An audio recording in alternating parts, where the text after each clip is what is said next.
Então, até na ciência, eu nunca tenho certeza absoluta de nada. Sim. Então, eu trabalho com verdades provisórias e evidências.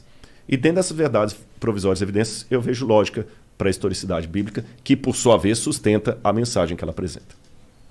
Caralho. O Fê9751 mandou: olá, boa noite a todos. Sou Felipe Ferreira, experiencioso pro Rodrigo Silva vir ao Flow, para ver o papo com vocês, para ver o que sairia dessa mistura. Queria que o pastor apresentasse a vocês as profecias de Daniel, para ver o que o monarca vai achar. Jesus está voltando, valeu. Como é o nome dele? Felipe Ferreira. Felipe significa domador de cavalos. Já que o Felipe falou, Felipe era o nome do pai de Alexandre o Grande. É interessante que não vale E Rodrigo? Rodrigo significa... Rodrigo vem do saxão. Rodericum. Significa aquele que é rico em glória. Eita! Tanto é que as línguas saxônicas, como o alemão, como o inglês, o nome Ricardo vem da mesma raiz. Fala rich, rico, Richard. Pode crer. Né? Bom, vamos lá. O que o Felipe deve estar falando é o seguinte, que o Daniel... Tem um lance muito interessante com o Daniel. Nabucodonosor veio em 605 a.C., cercou Jerusalém, depois em 587 ele destruiu o templo, e nessas vindas ele levou muito judeu cativo para a Babilônia. Né? Levou muito judeu cativo para a Babilônia. E levou um jovem chamado Daniel. E ali a Bíblia fala que o rei teve um sonho, e ele ficou confuso com o sonho. Daniel foi lá, interpretou o sonho do rei e falou: olha, rei, Deus deu esse sonho para você para mostrar o que vai acontecer no futuro da humanidade. E o sonho do rei foi um sonho onde ele viu uma estátua com vários elementos, ouro, prata, bronze, ferro e ferro misturado com terra, com barro. Se eu tivesse uma Bíblia aqui, eu teria, mas ficou no carro. Mas tudo bem, eu vou citando aqui. Aí, Daniel capítulo 2, depois o pessoal pode ler em casa. E ele falou assim, o rei falou, foi isso que eu sonhei. Ele falou, pois é, rei, agora eu vou te revelar o sonho. A cabeça de ouro é o teu reino. E o seu reino vai passar. Vai vir um outro reino, que Daniel vai revelar no capítulo 7, chamado Medo-Pérsia, que vai dominar depois o seu. Depois vai vir um outro reino, chamado Grécia. Isso está no capítulo 7. Depois da Grécia vai vir um outro reino. Mas não está na Bíblia assim nominalmente, tá? A Grécia, a Medo-Pérsia e a Babilônia estão. Só dali para diante que não está. Tá. Estão as características. Aí vira uma... Porque o livro da Daniel... Mas já existia naquela época esses países? Não, 606 a.C. é só a Babilônia. Tinha a Pérsia, mas a Pérsia era um trocinho desse tamanho. Entendi. Você está entendendo? E a Grécia tinha lá no Peloponeso, aquele monte de ilhas lá, nada, né? E o detalhe, um parênteses aqui, que isso aconteceu no capítulo 2 de Daniel. Mas depois no capítulo 7, Deus dá uma visão ao profeta Daniel com essa mesma história, mas com mais detalhes. E depois no capítulo 8, com mais detalhes. Daniel vê monstros, bichos, e Deus vai explicando. Por que Deus fez aquilo? É a maneira de entender, parábola, né? E Deus vai dando detalhes. Aí Deus fala o seguinte, como são as características? Eu estou pegando igual Daniel 2 e 7. A Babilônia vai passar, o reino que virá da Medo-Pérsia, ele será forte por um lado e fraco por outro. Ele terá duas forças. E realmente foi a junção da Média e da Pérsia, Dario e Ciro, que destruíram a Babilônia. Quando fala da Grécia, fala da Grécia de um único rei que ia dominar o mundo, mas ele mesmo se autodestruiria. E quando ele se autodestruísse, na sua força quebrou-se-lhe o poder, 4 reis iam surgir dele. Aí quando você chega no período Aí você tem então 606 a.C. a Babilônia. Em 538 a.C. veio a Medo-Pérsia e destrói a Babilônia, igual Daniel falou. Em 331 a.C., Daniel já tinha virado farinha.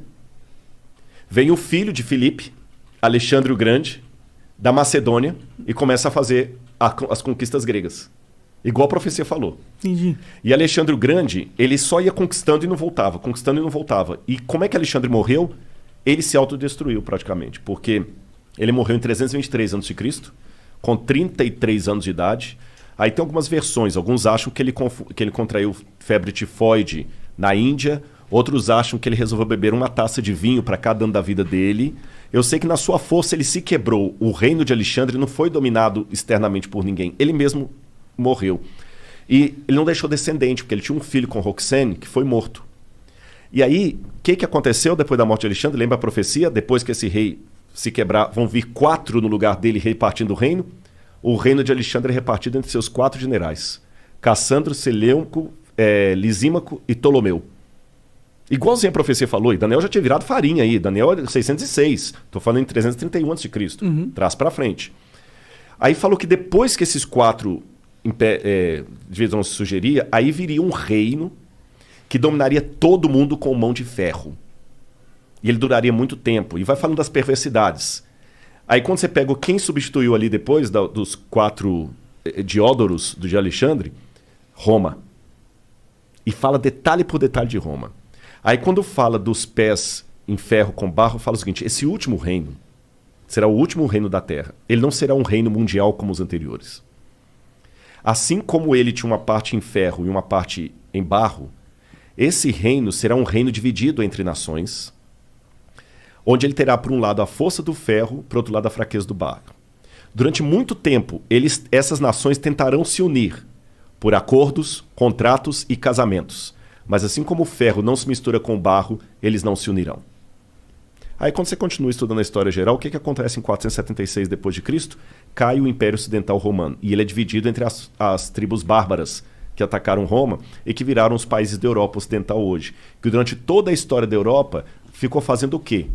Tentando se unir. Através de casamento, por exemplo. Dom Pedro I era filho de Carlota Joaquina. A esposa dele era princesa da Áustria. Tá certo? A Rainha Vitória chegou a ser chamada de vovó da Europa, porque ela tinha parente em todo lado. Lembra que o que casou com a Elizabeth agora, ele era de sangue alemão e estava na Grécia. A Europa toda tem parentes e eles não conseguiram unir a Europa. O que Napoleão tentou? O que Carlos Magno tentou fazer? Unir a Europa, ele não conseguiu. O que Napoleão tentou fazer? Unir a Europa, não conseguiu. O que Adolf Hitler tentou fazer? Unir a Europa, não conseguiu. Mercado como europeu, unir a Europa, não conseguiu. Agora o Brexit. A Europa pensou que unir, rachou de novo. E a profecia falou que esse reino seria um reino dividido até o fim, quando então virá uma pedra do céu que é a volta de Jesus. Eu dei um panorama assim rápido, sabe? Então acaba com o cometa.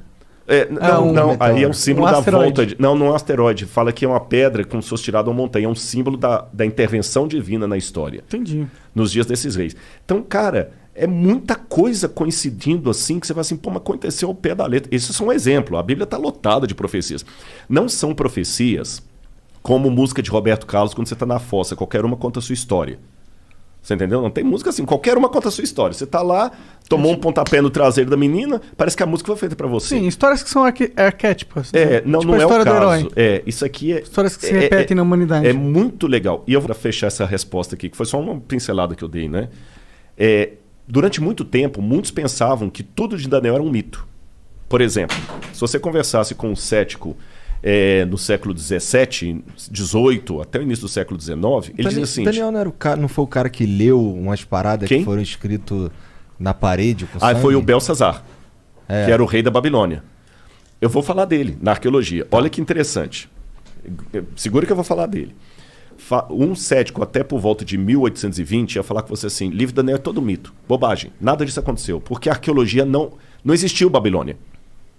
Pelo menos o grande império da Babilônia não existiu. Você vai no rio Eufrates de fora a fora e não vê nenhuma Babilônia ali. E a Bíblia e Heródoto falavam que a Babilônia, o rio Eufrates cortava a cidade, igual o Tietê e Pinheiros corta São Paulo. Aí você vai o Tietê de fora a fora e não vê rastro de cidade. Até que, em 1899, um pouco antes, a Layard começou a explorar algumas coisas e ele conseguiu encontrar tijolos com escrita estranha, que foram decifradas e descobriram o nome de Nabucodonosor. Eu mesmo tive a oportunidade de traduzir um tijolo com escrita cuneiforme. Tem um artigo publicado disso, pela USP, inclusive. Que foda. Onde eu estudei e achei o nome de Nabucodonosor. Vou contar desse tijolo para vocês daqui a pouquinho. Provou, então, que, o Nabucodonosor existiu. Mas até esse achado de Layard, falar de Nabucodonosor era algo tão ridículo na academia como falar do rei Arthur. Provou que Nabucodonosor existiu. Em 1898, 14 anos depois disso, Robert Coldray, um arqueólogo alemão, descobriu na colina de Hilá a Babilônia. E o rio Eufrates estava desviado, por isso que ele não passava dentro da cidade. Entendi. Então já provou, Nabucodonosor existiu, a Bíblia estava certa, a Babilônia também existiu. Aí, depois descobriram, quando decifraram a escrita cuneiforme, o neo-acadiano, a lista dos reis da Babilônia. Aí veio o Belsazar. Porque, segundo a Bíblia, O rei que estava no poder, quando os medo-persas atacaram a cidade, o rei da escrita na parede lá que se falou, chamava-se Belsazar. Só que quando você pegava a lista dos reis da Babilônia, o último rei era Nabonido. Então, peraí. Agora nós temos um problema arqueológico. A lista oficial da Babilônia, quando colocava os reis inteiros, o último foi Nabonido, não teve nenhum depois dele. E a Bíblia fala que o último rei era Belsazar. Aí muitos críticos falaram, tá vendo? A arqueologia desmente a Bíblia. Até que William Talbot estava trabalhando nos porões do Museu Britânico e ele descobriu um tablete que foi traduzindo as orações de Nabonido, as crônicas de Nabonido. E lá nas orações de Nabonido, ele pedia aos deuses, ao deus Marduk, que protegesse o seu filho primogênito, Bel-Uru-Achar, que é Belsazar. Aí o Talbot, caraca, bicho, o Belsazar da Bíblia existiu. Mas mesmo assim os críticos falaram, calma, isso não prova que a Bíblia está correta, porque a Bíblia coloca Belsazar como o rei da Babilônia. A única coisa que a arqueologia provou é que existiu um filho do rei chamado Belsazar. Só que mais tarde descobriram outro pedaço de tablete. Quando eu falo tablete cuneiforme, é aquelas pedacinhos de argila com escrita. Sim. Aí trazia o que aconteceu. O Nabonido não ficava em Babilônia a maior parte do tempo, ele ficava no oásis de Teimá. E quando os medo-persas atacaram a cidade, ele estava em Teimá, ele voltou desesperado com o exército dele, mas foi interceptado. E quem estava na cidade?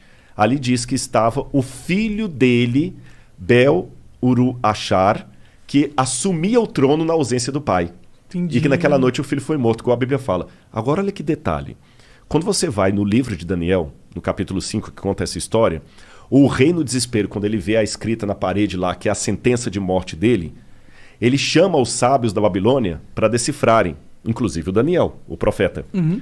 E ele fala com Daniel assim, Daniel, se você decifrar a parede, eu farei de você o terceiro no meu reino.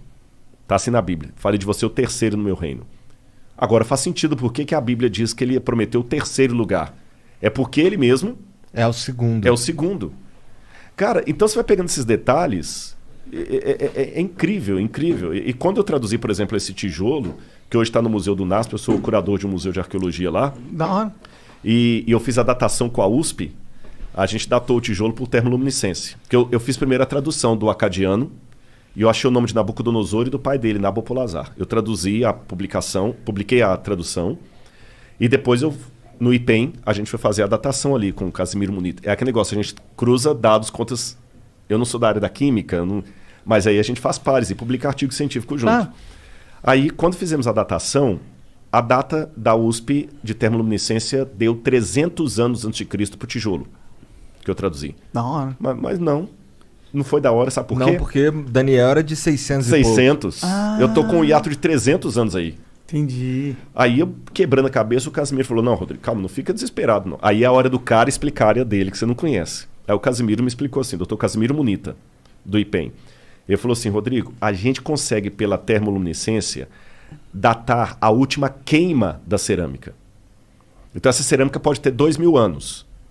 Mas se ela sofreu um incêndio 300 anos atrás, ela vai dar que tem 300 anos. Entendi. Porque eu tô datando a queima dela e não a primeira queima. Uhum. Se você coincidir de ela não ter passado por nenhum incêndio, você vai estar datando o dia que ela foi levada ao forno. Uhum. Mas se ela teve um incêndio depois disso, zera.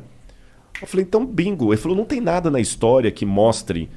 Eu falei, bingo. Aí eu lembro que por estudar as profecias de Daniel, eu fui estudar bastante as conquistas de Alexandre, e Alexandre colocou fogo no templo de Eságuila, na Babilônia, e depois manda reconstruir. A gente deduz que foi Alexandre. Alguns têm a dúvida se foi o Alexandre ou se foi o Ptolomeu, que botou fogo, não Lisímaco, corrigindo, que botou fogo no Entemenac. Isso foi 300 anos de Cristo. 300 anos de Cristo. Então eu falei, bingo. E o único prédio da Babilônia que foi incendiado e por isso reconstruído foi o templo do Entemenac.